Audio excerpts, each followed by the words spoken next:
Pais e irmãos. Amém. Irmãos, vamos abrir as nossas Bíblias lá em Mateus capítulo 6. Ler os versículos 9 a 15 novamente. Tem feito isso nesses estudos. Vamos repetir hoje. Mateus capítulo 6, versículos 9 a 15.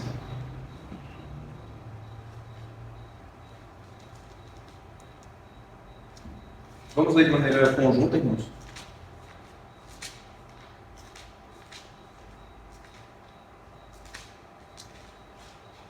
Vamos ler. Portanto, vós orareis assim: Pai nosso que estais nos céus, santificado seja o teu nome, venha o teu reino, faça-se a tua vontade, assim na terra como no céu. O pão nosso de cada dia dá-nos hoje, e perdoa-nos as nossas dívidas, assim como nós temos perdoado aos nossos devedores. E não nos deixes cair em tentação, mas livra-nos do mal, pois teu é o reino, o poder e a glória para sempre. Amém. Porque se perdoardes aos homens as suas ofensas, também vosso Pai Celeste os perdoará. Se, porém, não perdoardes aos homens as suas ofensas, tampouco vosso Pai vos perdoará as vossas ofensas. Amém, irmãos. Vamos fazer uma oração, os irmãos me acompanham. Senhor, nós queremos te agradecer por esse momento de estudo, Pai, das tuas santas palavras, e pedimos que nos ajude, por intermédio do Espírito Santo, a compreendê-las, Pai, e a transmiti-las. Assim que oramos em nome de Jesus. Amém. Amém. Bom, irmãos, então, seguindo aqui o nosso roteiro de estudos, a gente vai estudar hoje sobre a terceira petição. Eu coloquei aqui só por questões estilísticas mesmo, faça-se a tua vontade. Porque se eu botasse faça-se a tua vontade assim na terra como no céu, eu ia tomar o slide todinho. Mas a gente vai falar sobre essa terceira petição como um todo. Faça-se a tua vontade, assim na terra como no céu. Esse vai ser o escopo do nosso estudo de hoje. E aí a gente vai dividir esse estudo em três partes, né?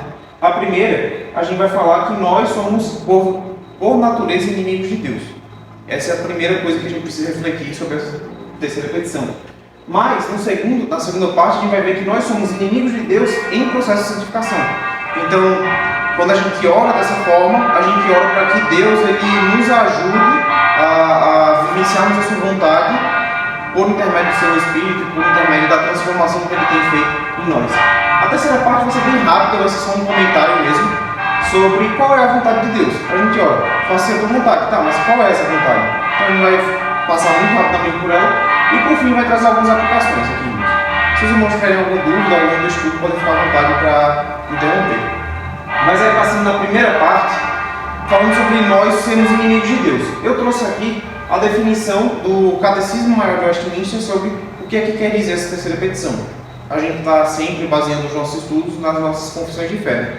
Lembrando que a Igreja Presbiteriana adota os 3 símbolos de fé de Westminster, que é o Catecismo Maior, o Breve Catecismo e a Confissão de Fé, mas a gente também se apoia em alguns outros catecismos que são também de confissão reformada, né? Como o Catecismo de Heidelberg, que eu gosto bastante de utilizar. Mas, olhando para o Catecismo Maior de Westminster, na pergunta 192, ele vai perguntar o que é que nós pedimos na terceira petição. E aí a primeira parte da resposta, essa resposta é um pouco maior, tá, irmãos? Mas a primeira parte da resposta ele fala o seguinte: olha, na terceira petição, que é faça-se a tua vontade, assim na terra como no céu, reconhecendo que, por natureza, nós somos não só inteiramente incapazes de conhecer e fazer a vontade de Deus, indispostos a isso, mas também propensos a rebelarmos contra a sua palavra, a desanimarmos, a murmurar contra a sua providência e inteiramente inclinados a fazer a vontade da carne do diabo, e aí reticências, porque ele vai continuar essa resposta depois. Mas a primeira coisa que a gente precisa entender é que, quando nós oramos, faça-se a tua vontade assim na terra como no céu, nós estamos orando primeiramente reconhecendo que nós não estamos em conformidade com essa vontade.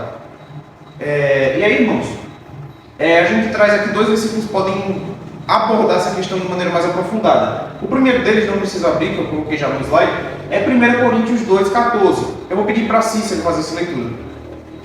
Ora, o homem natural não pode acessar as coisas do Espírito de Deus, porque eles são loucura. Não pode entendê-las, porque elas se discernem espiritualmente. Bom, então o que é que Paulo está falando? Isso aqui entra naquele contexto em que Paulo está explicando a loucura do Evangelho. Ele vai falar o seguinte, olha, o Evangelho é loucura para os que creem, né? Porque ele é escândalo para os judeus e ele é loucura, é doidice para os gentios. Os gentios não conseguem entender isso. Então ele está falando o seguinte, olha, você pode ser judeu, você pode ser gentil, você não vai compreender o Evangelho por sua vontade natural. Irmãos, vamos fazer uma aplicação bem prática. Quando vocês não eram cristãos e até mesmo depois de vocês se converterem, é fácil você seguir a vontade de Deus? É fácil. Quando eu era adolescente, eu olhava, né, tinha um contato muito pequeno, claro, mas quando eu olhava para os mandamentos de Deus, eu ficava falando, poxa, deve ser chato viver uma vida cristã. De fato, o homem natural ele não consegue entender essas coisas. Vai falar para um jovem, ó, você não pode sair namorando com qualquer um, não. Vai falar para um viciado, ó, você não pode usar drogas. Vai falar para qualquer pessoa, para ela fazer tudo aquilo que ela quer fazer, você vai dizer o seguinte, ó, isso aí está errado. Ela não vai aceitar. Por quê? Porque o homem natural, ele não aceita as coisas do Espírito de Deus. Ele não aceita. Então, quando nós oramos para Deus, faça a tua vontade, primeiramente a gente está falando o seguinte, olha, Senhor, naturalmente, eu não tenho inclinação para essa vontade.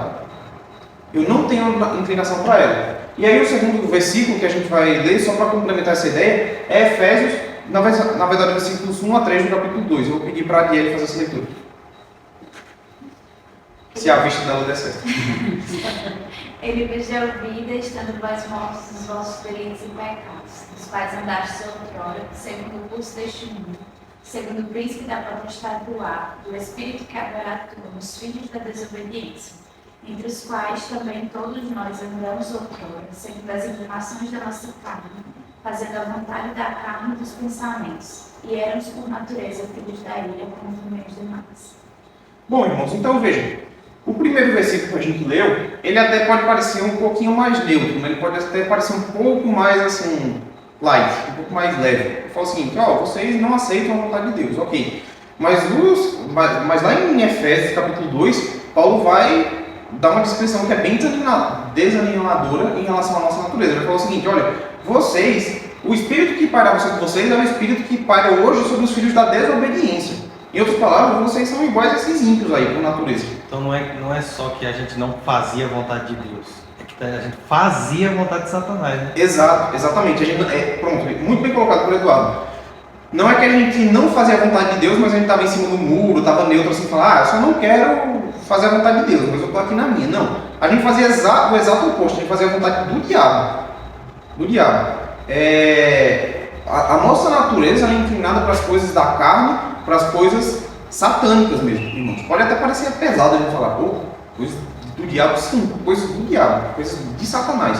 Essa é a nossa natureza, né? E ele vai falar o seguinte, olha, nós éramos, por natureza, filhos da ira. Ou seja, nós estávamos sob uma condição em que Deus nos odiava e nós odiávamos a Deus. Era uma guerra eterna que existia entre nós. Então, irmãos, quando a gente ora dessa forma, faça-se a tua vontade, a primeira coisa que a gente precisa reconhecer é, olha, Senhor, isso é uma característica minha. Eu, por natureza, não consigo me conformar a essa vontade. E aí, irmãos, eu não lembro se eu coloquei nas aplicações, mas uma coisa que a gente precisa pensar é o seguinte, olha, a gente não pode orar o Pai Nosso de maneira irrefletida, senão vão ser palavras jogadas ao vento, vão ser palavras, vão ser vãs repetições, como o próprio Jesus Cristo fala. A gente não pode orar dessa forma. Quando a gente ora o Pai Nosso, a gente precisa orar de maneira refletida, a gente precisa orar de maneira santa, a gente precisa se humilhar, se quebrantar. É como se você estivesse falando para Deus o seguinte, olha, Senhor, me perdoa, eu reconheço que eu não consigo naturalmente fazer a tua vontade. A gente está apresentando diante de Deus uma incapacidade a qual nós não somente reconhecemos, mas nós também lamentamos por ela. A gente fala, Senhor, me ajuda a fazer a tua vontade, porque se o Senhor me deixar aqui solto por mim mesmo, eu não vou conseguir me conformar a essa vontade. E mais do que isso, irmãos, a gente ora para que Deus faça a vontade dele, mesmo quando essa vontade ela não esteja em conformidade com a minha. A gente vê isso muitas vezes. Quantas vezes você já orou, como um bom cristão que é, pedindo para Deus fazer uma coisa que você não quer na verdade? Não quer na verdade. É interessante, irmãos, eu vou contar isso aqui até na presença da Adiele, para depois você não estar dizendo que, enfim, eu tô falando pelas costas. Quando eu era adolescente, antes de conhecer a Adiele é o amor da minha vida, tá? Depois que eu conheci ela, não aconteceu mais nada não.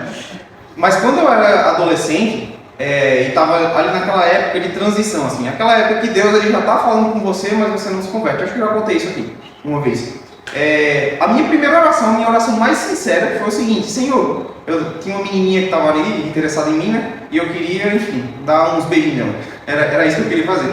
E aí eu orei para Deus falando o seguinte: Senhor, eu quero fazer isso aqui, mas me mostra se isso é certo ou não. Claro, no meu coração eu sabia que não era certo, mas eu queria chegar diante de Deus e falar: me mostra se é certo, se não é.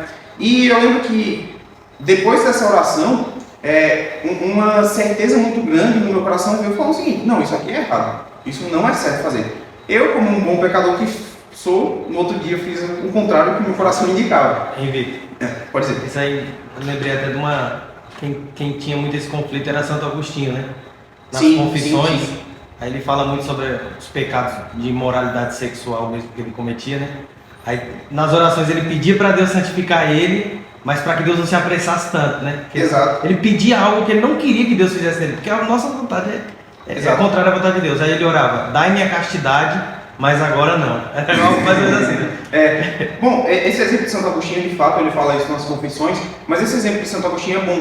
Por quê? Porque muitas vezes a gente vai orar em relação a algum pecado, não querendo que Deus nos evite de pecar. Não sei se os irmãos já passaram por isso. Você ora porque você sabe que um pecado é errado, mas você ora com aquele negócio assim: Senhor, tá, eu vou orar aqui por desencargo de consciência. O seu coração não está querendo aquilo de verdade. Então, quando a gente ora, faça a sua vontade, e claro, a vontade de Deus ela é ampla, e um dos aspectos da vontade de Deus é que nós andemos em santidade. Então, quando a gente ora dessa forma, a gente precisa orar com um coração quebrantado, com um coração humilde de fato. Por mais que fazer a vontade de Deus seja difícil, a gente precisa chegar diante dele orando: faça a tua vontade assim na terra como no céu, falando dessa forma mesmo: olha, assim, eu quero pecar, eu quero fazer isso aqui, mas eu sei que é errado e eu estou reconhecendo isso, eu estou reconhecendo a inclinação da minha carne para fazer isso aqui, então me ajuda a andar no caminho contrário. E aí, irmão, certamente Deus ele vai nos dar artifícios para lutar contra o pecado e qualquer outra coisa também, irmãos. Quando a gente ora, enfim, por coisas da vida cotidiana, a gente ora: Senhor, eu quero ir para esse emprego. Não ir para esse emprego não é um pecado. Ir para esse emprego também não é um pecado, mas muitas vezes não é o que Deus quer. Então, a gente quer muitas vezes: eu quero fazer isso aqui, eu quero que o meu caminho siga por esse lado. Mas, Senhor, se for da tua vontade, que eu siga por esse. Esse é o espírito da coisa. E aí, irmãos, tem um outro versículo e uma ilustração que eu acho muito interessante. Esse versículo aqui, ele é muito, muito intenso, veja. Romanos capítulo 8, versículo 7, ele vai dizer o seguinte: olha, por isso o pendor da carne, ou seja, a inclinação da carne, a vontade da carne, o desejo da carne, é inimizade contra Deus. Irmãos, isso aqui é muito importante, muito importante. E aí eu vou trazer o exemplo, depois eu digo por que é. Tem um autor que eu gosto muito, ele tem um livro que é O Mal que Habita em Mim. É Chris Langar, o nome dele. Acho que está pequeno para os irmãos lerem aqui, eu vou ler para os irmãos. Mas ele vai fazer uma citação de um livro muito conhecido da literatura, que é Moby Dick. Quem gosta muito é Eduardo, eu estou lendo ainda, batalhando contra esse livro. Mas é um livro muito interessante. E basicamente qual é a história desse livro? Alguns tripulantes, eles decidem ir para um navio baleeiro, ou seja, um navio que é para caçar baleias, né? E esses navios costumavam ficar anos no mar procurando baleias para caçar. E o capitão desse navio, chamado Capitão Ahab, ou Acabe, como o Chris Langar traduz, ele tem um ódio mortal, assim, um ódio terrível contra uma baleia que está imersa no oceano, chamada Moby Dick. É uma baleia branca. Ela é bem caracterizada por ser uma baleia branca. E esse Capitão Acabe, ele tem um ódio interminável para essa baleia, a ponto de ele fazer coisas assim inimagináveis, coisas que são irracionais até. Conta-se um livro, né, que essa expedição que foi feita para o mar era uma expedição comercial normal, era uma expedição para caçar baleias, normal. Só que o Capitão Ahab, ele deu uma invertida nas coisas, ele deu uma manipulada na situação para que ele fosse nesse navio só para caçar Moby Dick. Ele não estava interessado em baleia nenhuma, ele queria caçar Moby Dick, essa baleia branca. E, enfim, o livro conta por que ele tem esse ódio, mas aqui é só o resumo da história. E aí Chris Langar, ele vai trazer o seguinte comentário: mas o ódio, ele está falando aqui sobre alguns personagens históricos e algumas coisas que eles odiavam, mas aí ele vai falar o seguinte: mas o ódio que esses personagens sentem não pode ser comparado com a eterna maldade do Capitão Acabe em Moby Dick.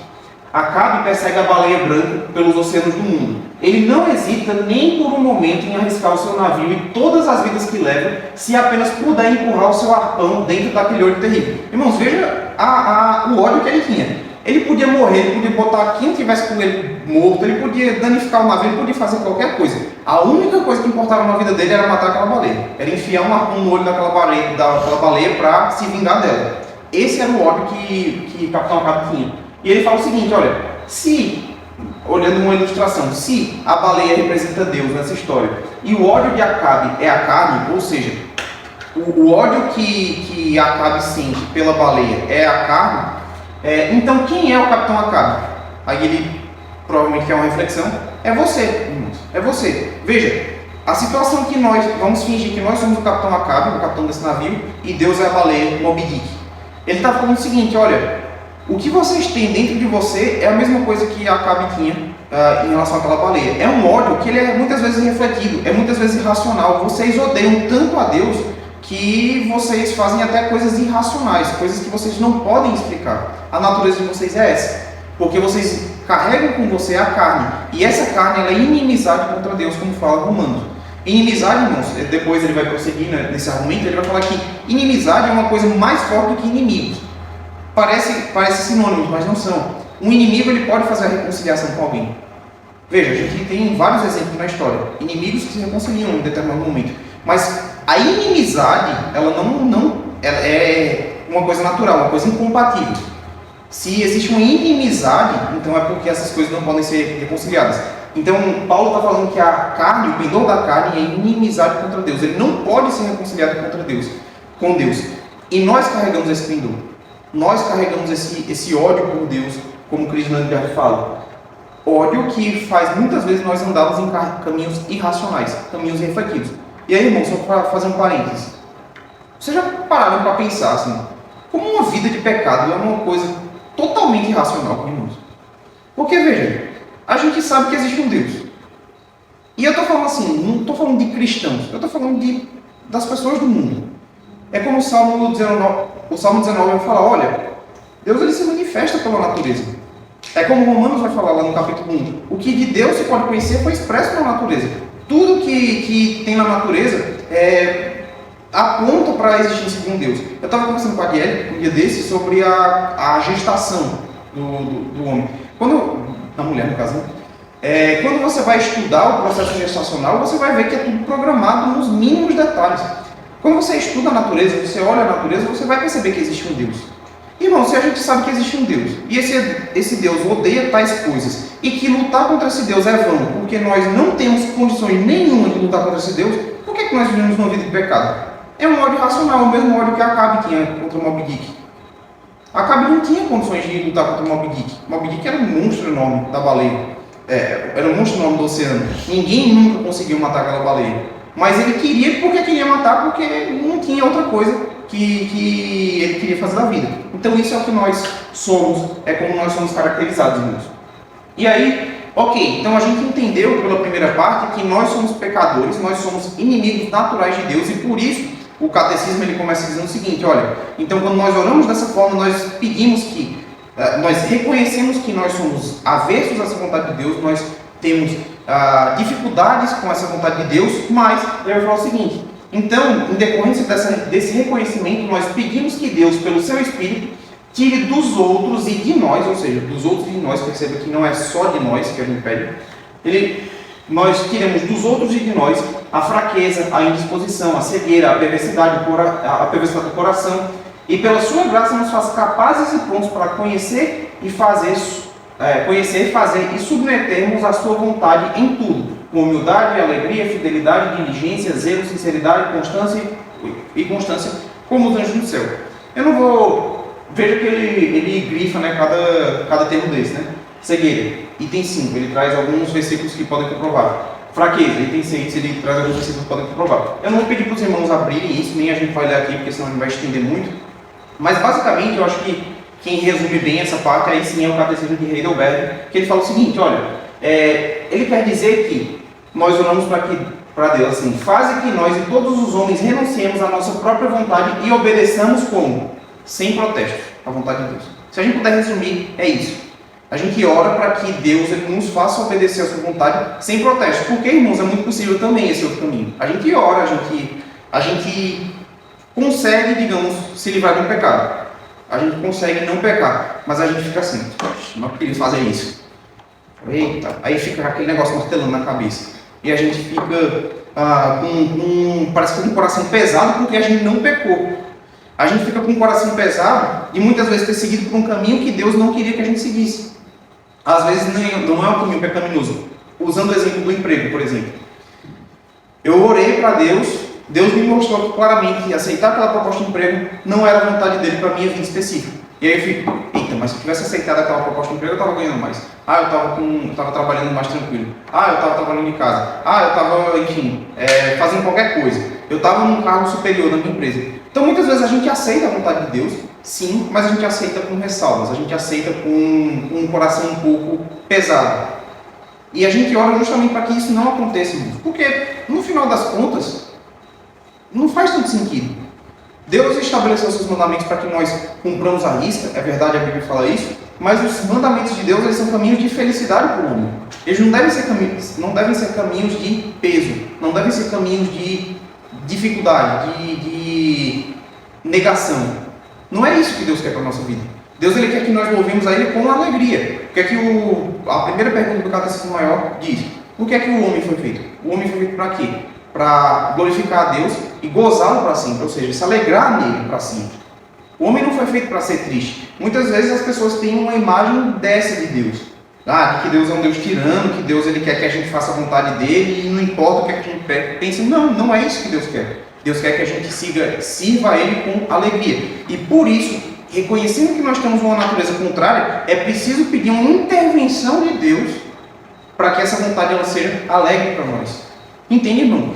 Irmãos, quando a gente ora para que Deus faça a sua vontade, assim na terra como nos céus, a gente ora para que a vontade de Deus seja feita e a gente se conforme a essa vontade através de uma intervenção divina. Porque se não for intervenção divina, a gente não consegue se alegrar dessa vontade. É o que a gente lê lá em 1 Coríntios 2, que foi o texto que Cícero leu. Olha, naturalmente nós somos inimigos. E aí Paulo vai continuar aquele argumento dizendo o seguinte: olha, mas o Espírito Santo ele aplica essas coisas. O Espírito Santo ele faz com que essas coisas elas sejam entendidas por vocês. Pode falar, Eduardo. É interessante isso aí que tu destacou, né? Esse aspecto duplo. Porque não é só pedir para que a vontade de Deus seja feita, porque ela vai ser feita. Jesus não está nos pedindo para orar uma obviedade, né? Exato. Mas esse aspecto é importante porque tem esse aspecto duplo, né? Nós pedimos que seja feita a tua vontade e ao mesmo tempo estamos pedindo para que a nossa vontade seja trabalhada. Aí isso que eu estava falando sobre obedecer à vontade de Deus sem protesto, né? Eu pensei num exemplo aqui, eu estava lendo alguma coisa esses dias, acho que encaixa com isso que você falou. Por exemplo, os pais, né? Muitas vezes eles oram para que Deus faça a vontade dele nos seus filhos, mas quando Deus faz, não gosta, né? Protesta. Aí eu li algo parecido com isso, o texto era sobre o seguinte: o pastor, autor desse livro, ele mostra como ele fazia as profissões de fé dos batismos infantis na igreja dele. Acho que foi algum texto que eu coloquei no boletim. E dentre aquelas perguntas, né, promete ler a Bíblia com ele, orar, levar para a igreja, tinha uma pergunta assim: você promete se conformar à vontade de Deus? Se Deus lhe chamar para ser um missionário em uma cultura estrangeira? Sim. Então toca nesse ponto aí também, né? Claro que se você perguntar para um pai, ele vai dizer: claro que eu entrego meu filho ao Senhor, quero que ele sirva ao Senhor. Mas se Deus chamar ele para uma vocação específica, para fazer algo perigoso ou longe de você, você vai gostar? Você vai protestar? Você vai... Exato. E assim, irmãos, a gente não pode, pegando esse exemplo do Eduardo, a gente não pode, novamente, negar a nossa natureza. Muitas vezes a vontade de Deus ela vai ser difícil para a gente. A vontade de Deus ela vai ser recebida por nós com um certo protesto. Mas aí o que cabe a nós fazer? Continuar protestando, ficar feito menino buchudo, né? Somos protestantes. Somos protestantes. Ou a gente orar para que Deus ele tire de nós esse desejo mau. E aí, irmãos, qual é o exemplo maior que nós temos dessa situação na Bíblia? Já foi pregado aqui, Jonas. Jonas fez a vontade de Deus, fez. Mas fez a pulso. Ele não estava muito afim, não. Tanto é que o livro de Jonas termina de maneira abrupta.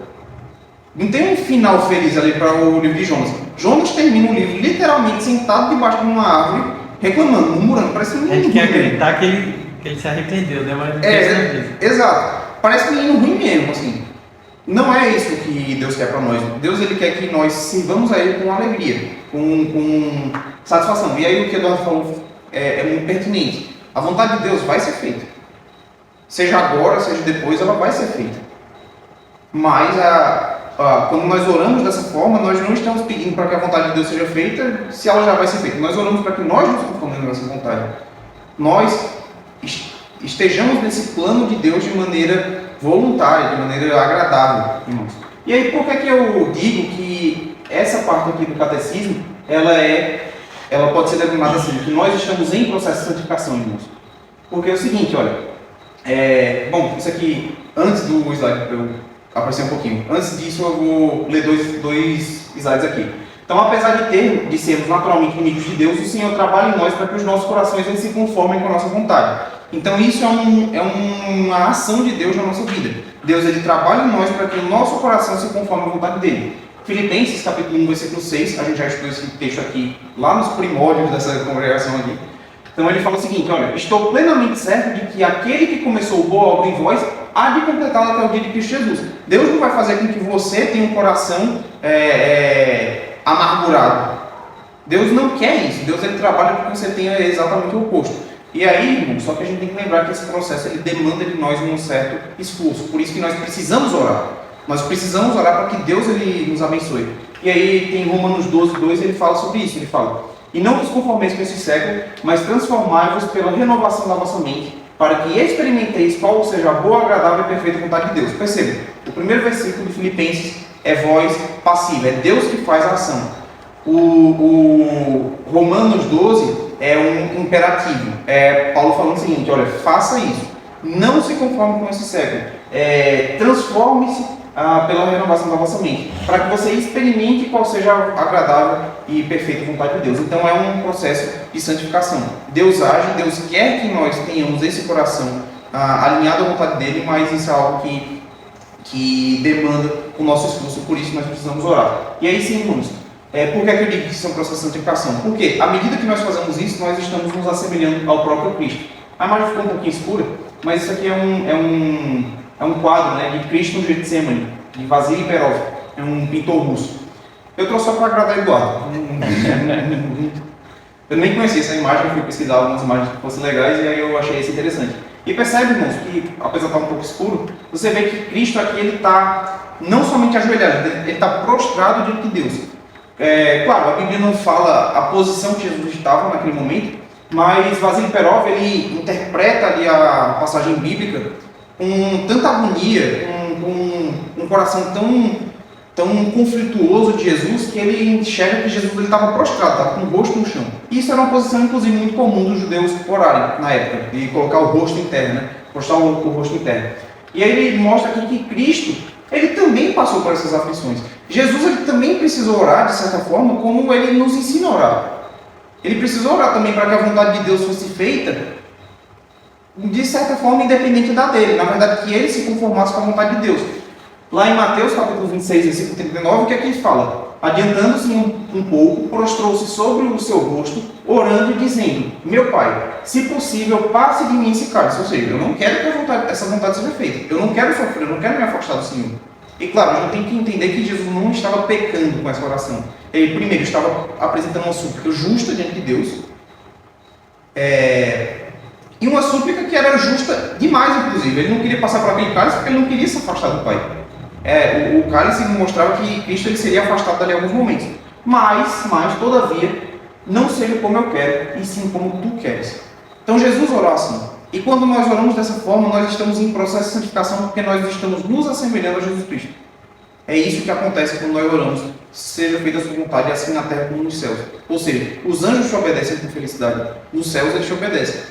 Que nós aqui na terra sejamos da mesma forma. E isso foi o que Cristo fez enquanto esteve aqui na terra. E aí, irmãos, para finalizar essa parte 2, J.C. Ryle, que é um comentarista, um bispo americano, ele fala o seguinte, olha, nossa mais autêntica felicidade consiste na perfeita submissão à vontade de Deus. É difícil a gente entender isso, né, irmãos?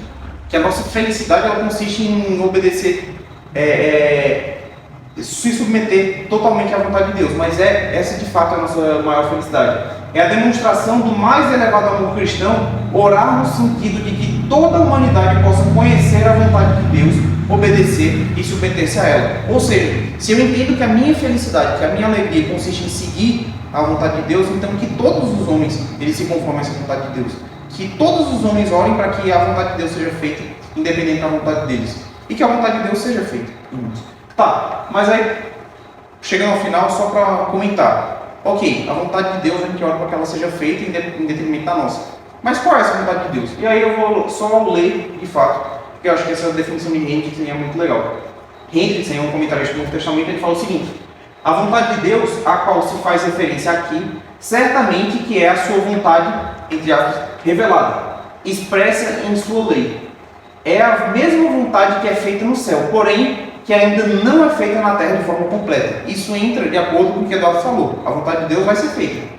Mas o que nós oramos aqui é para a vontade de Deus que foi revelada a nós. A vontade de Deus, os decretos eternos, isso aí a gente não tem acesso. E eles vão se cumprir de qualquer forma. É a gente saber se tal pessoa foi salva, a gente não consegue saber. É saber enfim, o que é que vai acontecer daqui a 5 anos na terra, a gente não sabe o que isso vai acontecer. Isso vai acontecer de qualquer forma, porque são os decretos eternos de Deus. Mas a gente ora para que a vontade revelada de Deus, ela seja cumprida.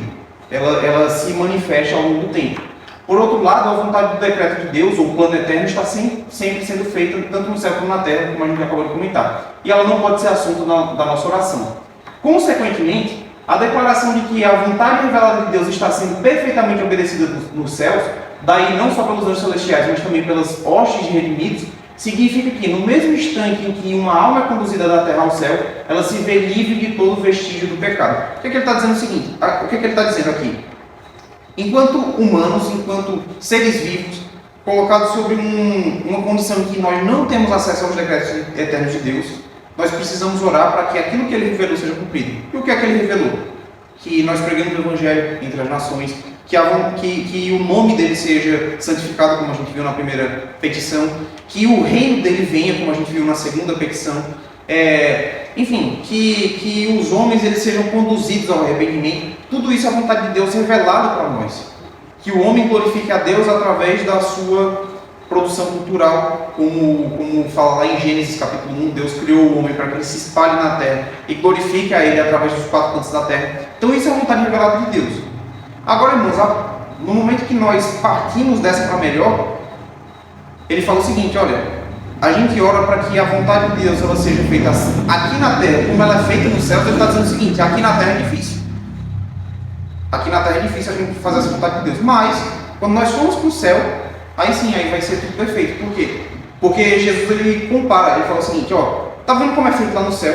Que seja feita assim também aqui na terra. Que nós obedeçamos a Deus de maneira perfeita aqui na terra, assim como é feito nos céus. Em outras palavras, quando nós formos para o céu, então nós não vamos ter nenhum tipo de amarra ao pecado. Nós não vamos ter nenhum amor ao pecado. Nós vamos conseguir cumprir essa vontade de maneira perfeita.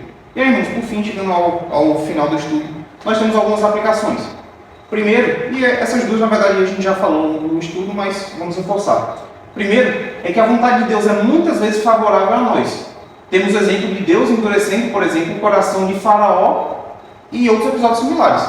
Enquanto Deus endureceu o coração de Faraó, todo mundo lá de Israel, né? Opa, coisa boa, glória a Deus, aleluia, enfim, todo mundo feliz. Agora, irmãos, a vontade de Deus ela pode ser também contrária a nós, especialmente em situações em que nós estamos em pecado. E orar dessa forma, irmãos, é priorizar a vontade de Deus em detrimento da nossa. E isso só pode ser feito com o coração quebrantado e não de maneira refletida, que foi o que eu falei. Então, grande dia. Quando Deus é favorável a nós, grande dia. Quando Deus não é favorável a nós, aí a gente precisa se quebrantar, a gente precisa se humilhar diante de Deus e pedir para que o nosso coração seja conformado à vontade dele. Até mesmo nos momentos em que a vontade de Deus é favorável a nós, a gente precisa pensar se nós estamos felizes com essa vontade pelos motivos certos. Né? A gente também tem que pensar dessa forma. O ser humano é uma desgraça. Bom, irmãos, e por fim, se nós não temos sentido prazer em vivermos segundo a vontade de Deus, então nós devemos apresentar a Ele e com ainda mais intensidade essa terceira petição. Se nós não estamos felizes em seguir a vontade de Deus, em nos conformar à vontade de Deus, então a gente precisa chegar diante de Deus com mais intensidade, pedindo: olha, Senhor, faça a sua vontade assim na terra como no céu, que eu me conforme a sua vontade. E aí a gente lembra daquele versículo muito famoso de Mateus capítulo 7. Pedi, dar-se-vos-á, buscai e achareis, batei e abrir-se-vos-á. Pois todo que pede recebe, o que busca encontra, e a quem bate, abrir-se-lhe-á. Ele fala nessa mesma passagem que Deus, um pai ele não vai negar ao seu filho algo que ele está pedindo legitimamente. Se o filho pede pão, o pai não vai dar pedra para um menino. Deus também não vai fazer isso. Se nós falamos para Deus: olha, Senhor, eu entendo que a sua vontade é a melhor para mim. Eu entendo que de fato o Senhor quer que eu siga dessa forma, mas eu não consigo me conformar a essa vontade. Então a gente precisa chegar para Ele pedindo que Ele regenere o nosso coração. Por quê? Porque Deus não vai negar um pedido desse. Deus vai negar se a gente fizer pedidos ruins, né? Como o Tiago vai falar. Vocês não recebem porque vocês não sabem pedir. Mas se vocês sabem pedir, se vocês pedem pelas coisas corretas, então Deus ele não vai negar. Porque Deus ele não vai negar bem algum aqueles que vivem corretamente, como diz o Salmo 84. Amém, irmãos? Amém. Algum comentário? Se não, eu vou pedir para a nossa irmã Dione fazer uma oração.